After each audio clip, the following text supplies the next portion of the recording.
Hi everyone, Phil Travis here, and this week's lesson, or at least part of it, is on the Revolutionary Age, nationalism, and the Republican spirit of the Enlightenment that embodied the formation of new nations throughout the globe, from the United States down to the Americas, and of course in Europe. When thinking about the American Revolution, and for that matter, we'll just consider all of the revolutions in this prompt here. What was so revolutionary about it? The American Revolution, for example, really only empowered white land-owning males. Even though the American Revolution doesn't, give greater rights to Native Americans or African Americans or women, um, or for that matter, poor non-landowning individuals, it was a very revolutionary moment in time. And the reason for this is because of what was driving it, the idealism behind it. The revolution was the American Revolution, the French Revolution, and the revolutions in South America were driven by an attempt to oust aristocracy, oust monarchy in favor of a government that more represented the interests of the governed. Um, and for a world of people that had really never known this before, had only known monarchy, really, this was a huge and revolutionary change. So, the American Revolution, for example, in this case, is an example of Republican experiment in self government. Republicanism has not the party, obviously. Republicanism. I mean, the Republican Party gets its name today from that, but republicanism is a broader term. And republicanism refers to basically a system that maximizes or allows for the maximization of individual liberty. And through the individual liberty of individuals, the society is made. So a republic generally has a looser, self-governing leadership. It's not as powerful a government, and the idea is that individuals can make their wealth rather than simply serving the monarchy. And the idea was that individuals would make their wealth on the republican system, but then they would give back to the system to maintain what in the Constitution was called the general welfare. Um, so it's an experiment in self-government. I hope that makes sense. Um, it's also the first revolution to break from a powerful colonial power. It's based on ideas of the Enlightenment, the Age of Reason, and so Thomas Jefferson adapted John Locke's idea, that the idea of natural rights, that all humans were somehow endowed with the rights to life, liberty, and and happiness. And yes, I do know how to spell happiness. Um, Sorry for that misspelling there. Um, of course, Locke had said life, liberty, and the pursuit of land. Um, Jefferson chose the more, I guess, the less promising term, the pursuit of happiness. That all humans did not were endowed with these rights, and that it was never just for a government to violate those rights. And of course, the revolutionaries would have very much seen the British monarchy as having violated those rights. So it was about individualism, it was about self government, it was about the freedom for individual advancement, it was also about the freedom of the individual. Um, it was, the revolutionary period more than anything else is an end of the aristocracy. It's an end of the age of rigid class systems, at least as it occurs in the Americas, in North America. Um, After the American Revolution, everybody was, addressed by titles like Mister. Before the Revolution, you weren't called Mister because these kinds of titles were reserved for those of the higher classes. But the Revolution and what the American Republican experiment is all about is actually the idea that there shouldn't be these hierarchical, rigid class systems. That instead there should be such opportunity for advancement in society, that anybody can come from any sector of society and advance themselves. I think that was a large motivating part of the revolution. The revolution also symbolizes a birth of nationalism. Nationalisms, rather than having your identity associated with a king, a monarch, or a religion, a nationalism is really like an imagined identity of a group or a people or a place that you associate with. And so the idea of your primary link to your identity being your country, which of course, if you know anything about the history of the United States, that's a very common theme, your identification with the country, with your imagined group. That's a very new phenomenon, and you really start to see it develop during the Revolutionary Age.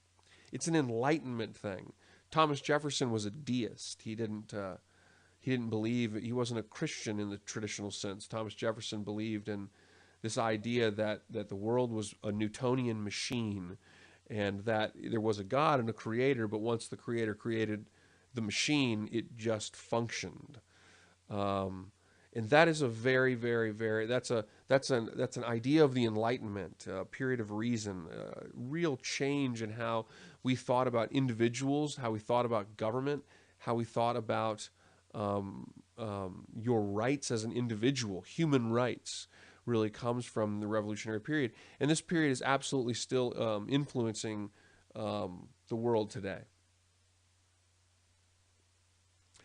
The American Revolution was certainly motivated to a significant extent by a number of very significant authors. Of course, here Thomas Paine, who wrote the book Common Sense, or the pamphlet Common Sense, which stirred the sentiment of the revolution. It promoted the idea that, it is only common sense that the individuals of America would rule themselves. And of course, here's the famous signing of the Declaration of Independence by the Second Continental Congress. When they signed this document, by the way, imaged here, of course, you see Franklin in the foreground. You also see John Adams, who is wearing the black in that group right there in the middle. But when this was signed, the revolution was on life support, and it was not clear, even remotely clear, that the American Revolution would succeed. And all of these individuals who made this decision did so knowing that if it did not succeed, it would mean their life, that King George III would absolutely have them executed for treason.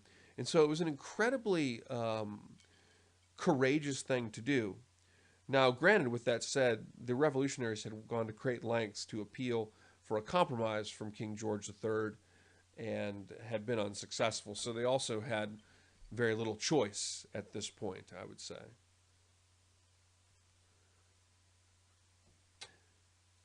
Really, I can't talk. I would love to sit here and talk about all of the battles of the American Revolution with you, but I can't really do that.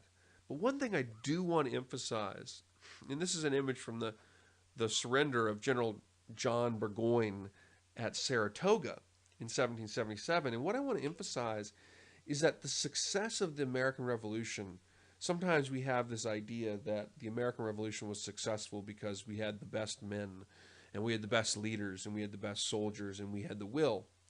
And while that's certainly true, I believe, nonetheless, the Americans were we were a somewhat ragtag revolutionary outfit compared to the British. The British were the most powerful force in the world, period. And in truth, the American Revolution had a lot of fortune and luck, and it was a lot of direct and indirect assistance, particularly from foreign powers and the international environment. So, for example, here you see the surrender at Saratoga. The surrender at Saratoga was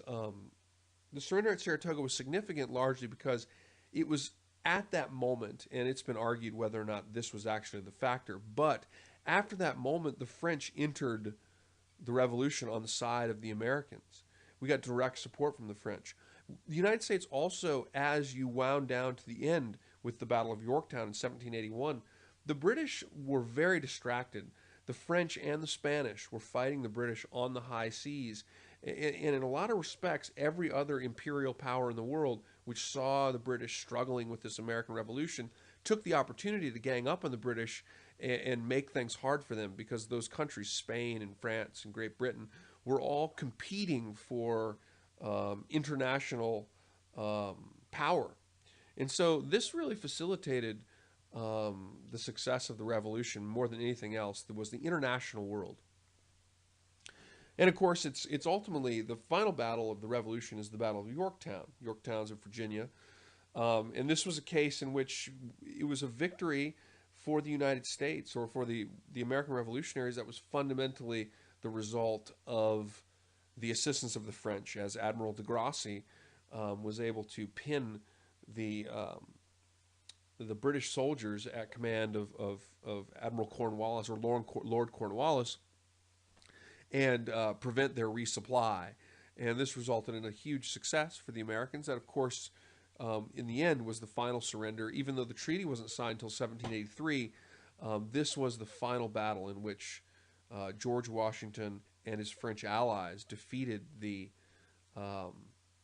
British in the American Revolution, thus concluding an incredibly significant moment, a nationalist revolution resisting imperialism, resisting colonialism, opposing the British in favor of self-determination, in favors of individual liberties and individual rights. These were incredibly revolutionary ideas. The influence of the American Revolution was really significant. The French Revolution, of course, Lafayette, for example, was an example of an individual who fought with American revolutionaries and took his ideas right over to the French Revolution in 1789. Thomas Paine wrote The Rights of Man for the French Revolution. The American Revolution, it says the ideology behind these revolutions would also have to say influence directly the Haitian Revolution, which is the only successful slave revolution, which began in 1793, and also the revolutions in South America, led by individuals like Simon Bolivar. So very significant influence.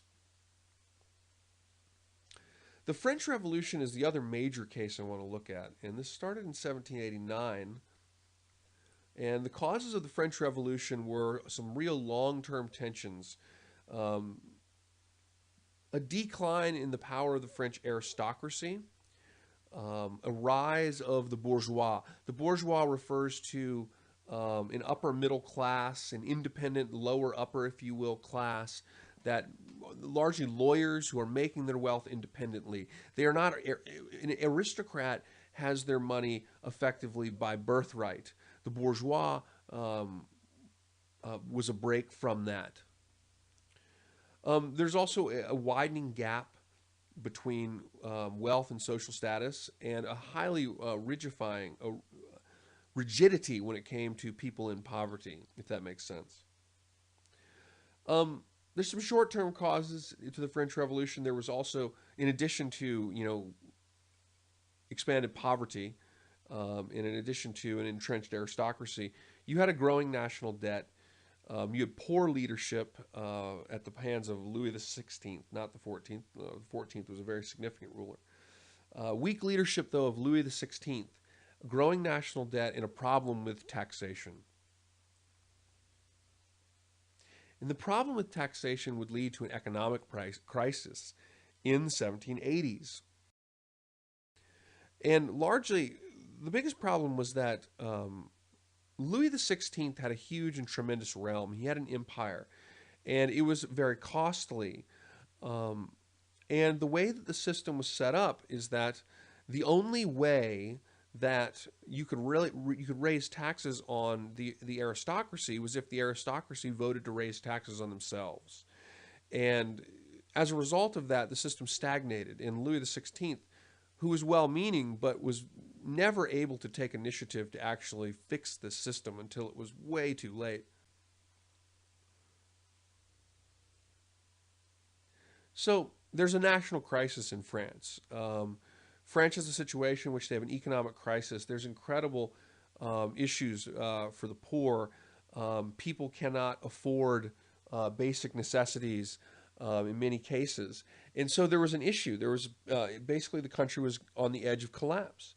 And so the Estates General was to be convened. The last time it had been convened, by the way, was over 100 years before.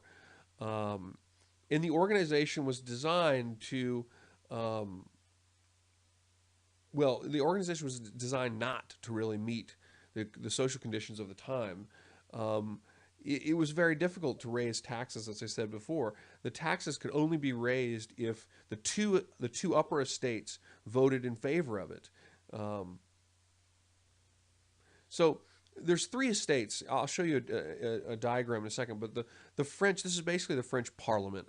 Effectively, the Estates General refers to basically the French Parliament, and it's made up of three estates. There was the Catholic Church made up one estate, the aristocracy made up an estate, and then the third estate was everybody else. And basically, in order to raise taxes on the aristocracy, the first two estates would have to vote for it, um, both of them. And so the result is that this never happens. They never raise the taxes that are going to be required to fix the problem. And so the third estate is largely bearing the brunt of the tax system and are very, very dissatisfied. This political cartoon depicts um, the way many the way that many Frenchmen would have seen the Estates General and the aristocracy.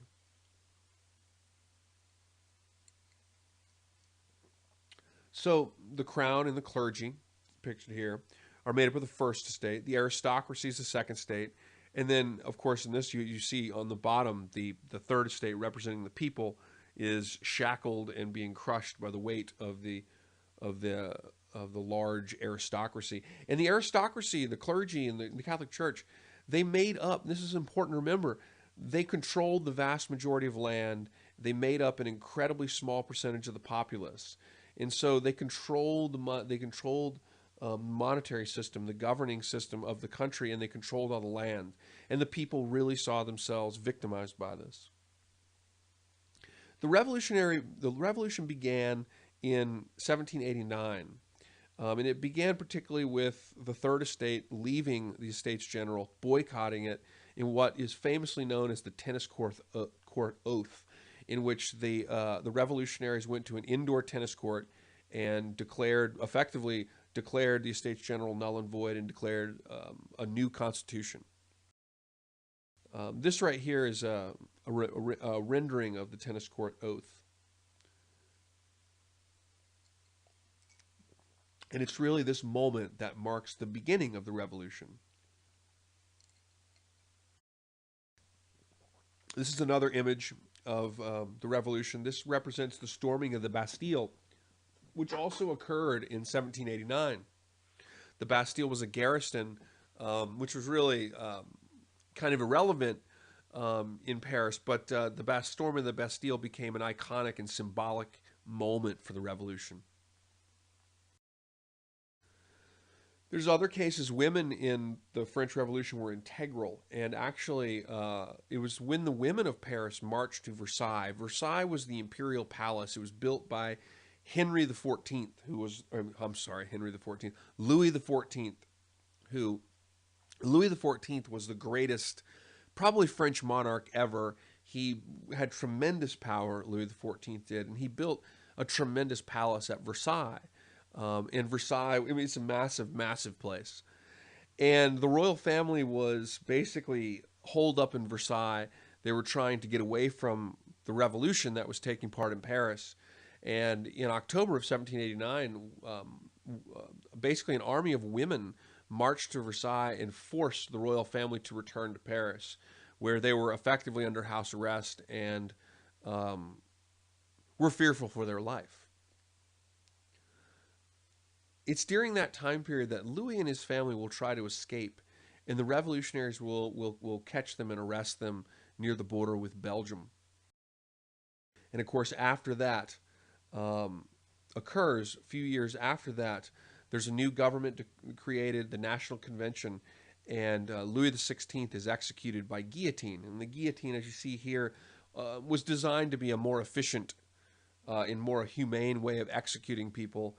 in this period of harsh justice, I would say, in which executions were rather common. And here you see Louis XVI, his severed head depicting in this image, depicting his execution. It's the execution of Louis XVI that really is the moment when the French Revolution takes a turn for the worst. When you go back to the tennis court oath in 1789, you're really talking about a declaration of independence being conducted by lawyers, by young lawyers who have great ideas for self-governance.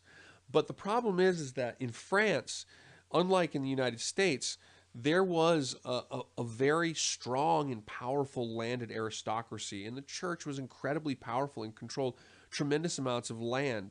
In North America, there was much more land, and there was not this same kind of landed aristocracy as was the case in France, to some degree, but not to this extent. And so the issue is that happens with the French Revolution is the French Revolution after the Bastille Day and the tennis court oath and the arrest of Louis in 1789. Um, After these things, the country really starts to fall into um, um, a real civil revolutionary period where there's sections of the country that are very, very revolutionary, and there's other sections that are holding on to the church and resisting the changes. And it's at this point that you see the revolution really take a turn for the worst, and it becomes very violent and bloody, and it becomes embodied by a reign of terror. In the Reign of Terror was led by this guy. This is Maximilian Robespierre, and he dominated what was known as the Committee of Public Safety. And this is during the Reign of Terror after the execution of Louis XVI. Well, around the period of the execution of Louis XVI. And this is the country falls into civil strife, and the revolutionaries, led by groups like the Jacobin Party, were rooting out any of those who were still asserting their allegiance with the Catholic Church or with the aristocracy or resisting the revolutions, and they would put them to death in the thousands. Often, there's cases of people being submerged on a barge in rivers because they couldn't kill them fast enough with the guillotine. So it becomes very, very, very bloody. Now, something to remember about the French Revolution took the Enlightenment ideas of reason and logic and natural rights and these types of things. It took these ideas to a more extreme level than the American Revolution did. In this respect, for example, the Catholic Church was effectively had its land seized from it, and the church at Notre Dame in France was renamed the House of Reason.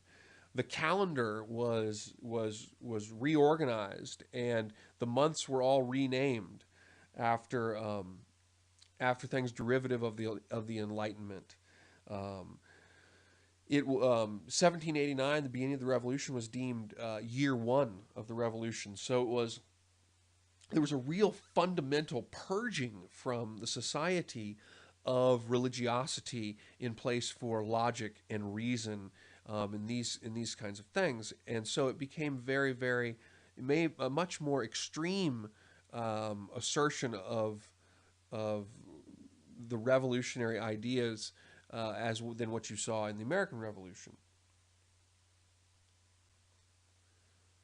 Now, as France descended into what was basically a civil war, as there were segments of France that went with the revolution and segments that didn't, the European powers around France got very concerned, and they began to create alliances to move on France and to fight in France to restore the monarchy.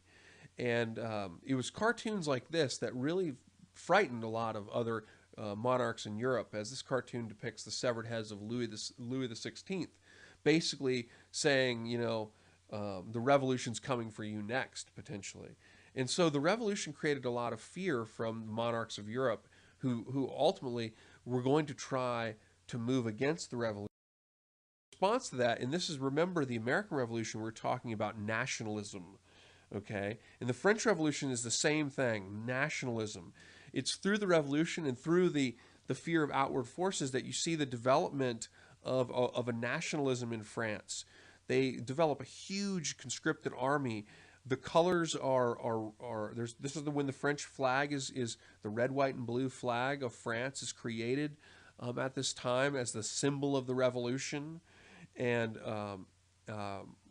citizens were to enlist and defend the republic, and so this was really the birthplace of a new kind of French nationalism, in which being French was not defined by your class as much as it was your association symbolically with an imagined group or place.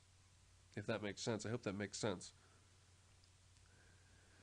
The end of the revolution in France came in 1799, and this was when Napoleon Bonaparte came to power in a coup d'etat.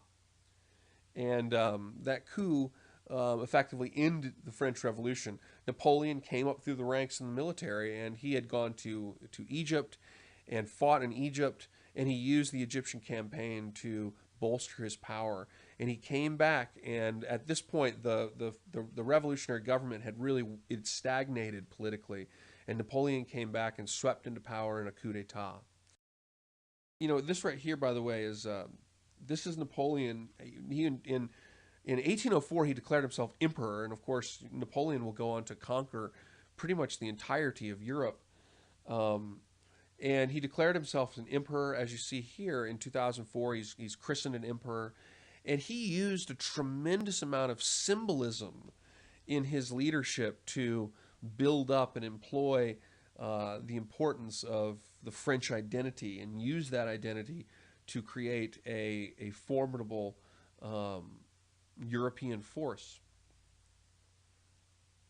And of course, this is well before. In case anybody's wondering, this is long. This is about a decade almost before he invades Russia, which he did in 1812.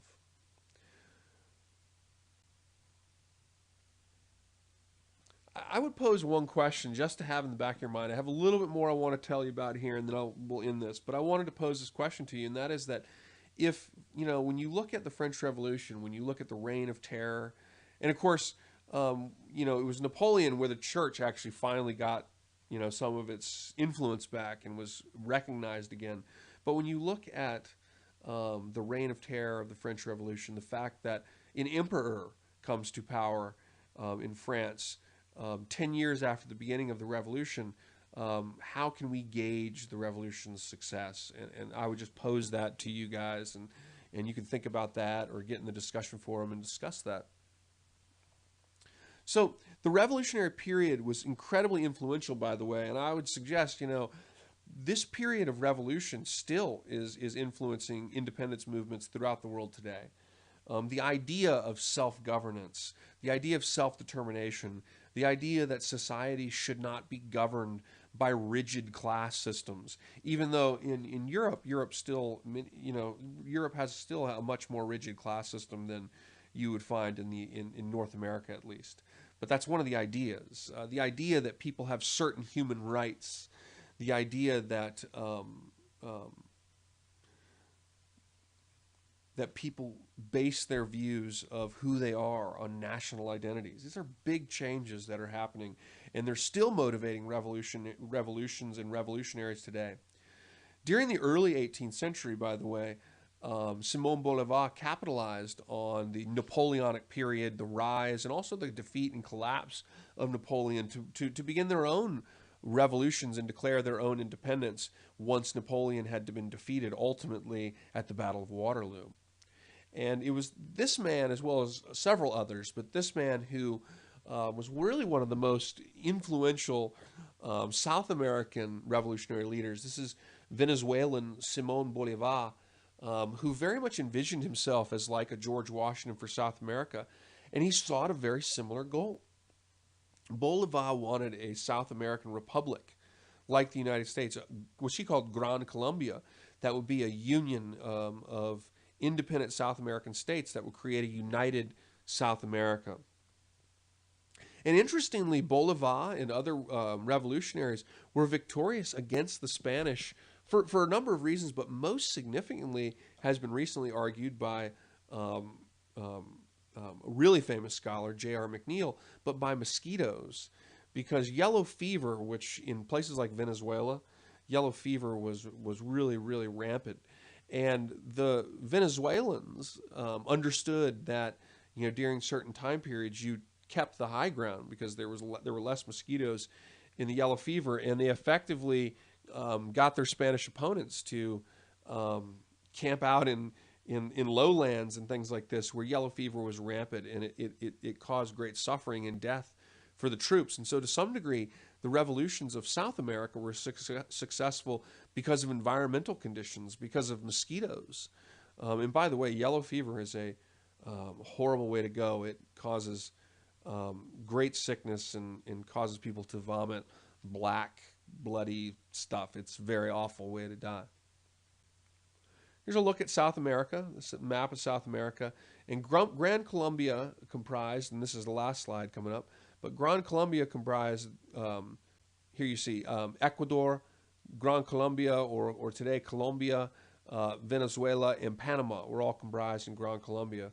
Unfortunately, Gran Colombia fails because of competing political interests, geographical divisions, differences in viewpoints, and arguments over how power should be shared and who should control power in the country.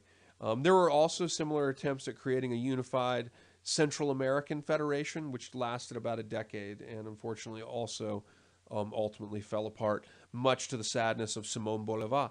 Simón Bolívar was disgusted by the fact and actually died in self-exile over the failure of these revolutions, at least the failure in his viewpoint. I mean, the revolution succeeded, but the failure to create a strong and independent state that was a confederation of these revolutionary states.